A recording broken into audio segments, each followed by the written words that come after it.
CM Chandrababu Naidu గారు రీసెంట్గా నిన్న వే టు న్యూస్ కన్క్లేవ్ 2025 ఏదైతే ప్రెస్ మీట్ ఉందో, ఒక మీడియా ప్రెస్ మీట్ ఏదైతే ఉందో దాని వేదికగా మాట్లాడుతూ ముఖ్యంగా అమరావతి పోలవరం అనేది ఆంధ్రప్రదేశ్ ప్రజల యొక్క కళ. ఆ కళని నెరవేర్చే బాధ్యత నాది. రాబోయే 3 ఏళ్లలో పూర్తి చేసి ప్రతి ఒక్కటి కూడా ఆంధ్రప్రదేశ్ రాష్ట్ర ప్రజలందరికీ కూడా చూపించడం జరుగుద్ది. అభివృద్ధి చేసినట్టు ఉన్నది ఉన్నట్టు చెప్పడం అయితే జరుగుద్దని చెప్పి తెలియచేయడం జరిగింది. అందులో ముఖ్యంగా చూసుకుంటే అమరావతి అనేది 50,000 కోట్లతో రాబోయే 3 ఏళ్లలో, అంటే ఎన్నికలకు ఇంకొక 6 నుంచి 8 నెలల ముందుగానే ఈ అమరావతి నిర్మాణ పనులు అనేవి పూర్తి చేయడం జరుగుద్ది. ముఖ్యంగా 60 to 75% అబోవ్ మెయిన్గా గవర్నమెంట్కి సంబంధించిన బిల్డింగ్సే కానీ, అడ్మినిస్ట్రేషనే కానీ, ఇంకొకటి కానీ, లేదనంటే మెయిన్గా చూసుకుంటే ఐకానిక్ టవర్స్ అని చెప్పి ఏవైతే చెప్తున్నారో అమరావతికి ప్రధాన మూలాలుగా, ఇవన్నిటినీ కూడా రాబోయే 3 ఏళ్లలో పూర్తి చేస్తాం. 50,000 కోట్లతో ఇన్ఫ్రాస్ట్రక్చర్ అంతా కూడా డెవలప్ చేసి ఎన్నికలకు వెళ్లే ముందు ఇంకొక 6 నెలల ముందుగానే ప్రధానమంత్రి నరేంద్ర మోదీ గారి చేతుల మీదుగా ఇవి మళ్ళీ ఓపెనింగ్ చేయబడతాయి. రాష్ట్ర ప్రజలందరికీ కూడా అంకితం చేయబడతాయి. 5 ఏళ్లలో కూటమి ప్రభుత్వం చేసిన అభివృద్ధి ఏంటి అని చెప్పుకోవడానికి ఒక ప్రధాన ఉదాహరణ కింద వీటిని చూపించడం జరుగుతుందని చెప్పి ముఖ్యమంత్రి చంద్రబాబు నాయుడు గారు తెలియచేయడం జరిగింది. ఇంకోవైపు అదే విధంగా పోలవరం ప్రాజెక్ట్ ఏదైతే ఉందో, పోలవరం ప్రాజెక్ట్ అనేది 2027 సగానికే కానీ, లేదంటే ఆ సంవత్సరం చివరాఖరికే కానీ ఖచ్చితంగా పోలవరం ప్రాజెక్ట్ని పూర్తి చేయడం జరుగుద్ది. అది కూడా జాతికి అంకితం ఇస్తామని చెప్పి చంద్రబాబు నాయుడు గారు తెలియచేయడం జరిగింది. పైగా ఇంకొక విషయం తెలియచేయడం ఏంటంటే, 2019లో ఒకవేళ మేమే అప్పుడు అధికారంలోకి వచ్చుంటే ఏ పాటికే కూడా పోలవరం ప్రాజెక్టే కానీ, అమరావతి కానీ దాదాపుగా 90% వరకు కంప్లీట్ అయ్యేవి.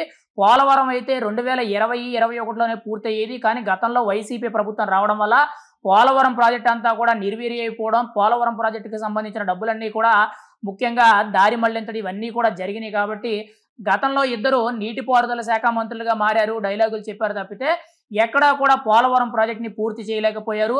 అలా ప్రాజెక్ట్ని నిర్వీర్యం చేయడం వల్ల డయాఫ్రమ్ వాల్ ఏదైతే ఉందో అది నీరు గారిపోవడం జరిగింది, కృంగిపోవడం అయితే జరిగింది. ఇప్పుడు మళ్ళీ దాన్ని పూర్తి దశలో చాలా కరెక్ట్గా దాన్ని నిర్మించడం అయితే జరుగుతుంది. ఈసారి ఎటువంటి తప్పిదం అనేది రాకుండా జాగ్రత్తలు పడడం జరుగుతుంది. 2027 సంవత్సరం చివరాఖరికల్లా ఖచ్చితంగా ఆంధ్రప్రదేశ్లో పోలవరం ప్రాజెక్ట్ అనేది పూర్తి చేస్తాం. దానిని కూడా ప్రధానమంత్రి నరేంద్ర మోదీ గారి చేతుల మీదుగా ఇనాగ్రేట్ చేయడం అయితే జరుగుద్దని చెప్పి ముఖ్యమంత్రి చంద్రబాబు నాయుడు గారు తెలియచేయడం జరిగింది. అంటే 2029 ఎన్నికలు ఇంకొక 6 నెలల ముందే, అంటే ఎన్నికల నోటిఫికేషన్ రాకముందే ముఖ్యంగా ఆంధ్రప్రదేశ్లో జరిగిన, ముఖ్యంగా ఏపీ క్యాపిటల్ అమరావతిలో ఎంతవరకు కూడా అభివృద్ధి పనులు జరిగాయి, ఏమేమి అభివృద్ధి పనులు జరిగాయి, ఇంకా ఎంత అభివృద్ధి జరగాలి, రెండోది కీలకంగా చూసుకుంటే పోలవరం ప్రాజెక్టు మొత్తం పూర్తిగా కూడా కంప్లీట్ చేయడం, ఇంకోవైపు రాష్ట్ర వ్యాప్తంగా అన్ని చోట్ల కూడా రోడ్లు, ట్రాన్స్పోర్టేషన్ పరంగా అన్ని సదుపాయాలు కల్పించడం, ఇంకోవైపు విద్యాశాఖ మంత్రిగా నారా లోకేష్ గారు విద్యా వ్యవస్థలో కీలకమైన మార్పులు తీసుకురావడం,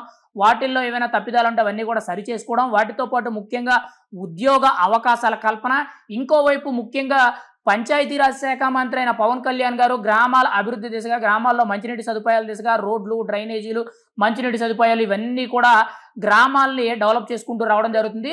ఇలా ఏ విధంగా చూసుకున్నా కానీ 2029 ఎన్నికల నాటుకు వచ్చేటప్పటికి కనీసం దాదాపుగా ఒక 70% అనేది ఆంధ్రప్రదేశ్ రాష్ట్ర వ్యాప్తంగా గ్రామాల్లోనే కానీ, మున్సిపాలిటీల్లో కానీ, సిటీల్లో కానీ ఎక్కడ చూసుకున్నా కానీ మార్పు అనేది ఖచ్చితంగా కనిపెడుతుందని చెప్పి సీఎం చంద్రబాబు నాయుడు గారు ఆ మీడియా ప్రెస్ మీట్ వేదికగా తెలియచేయడం అయితే జరిగింది. ఏదేమైనా సరే అభివృద్ధి పనులు అనేవి చాలా శరవేగంగా జరుగుతున్నాయి. ఒక్క 3 ఏళ్ల టైం ఇవ్వండి, ఎంతమంది ఎన్ని విమర్శలు చేసినా అవేవి పట్టించుకోవద్దు. 3 ఏళ్ల టైం ఇవ్వండి, ఈ 3 ఏళ్ల టైంలో పూర్తి చేయడం జరుగుద్ది.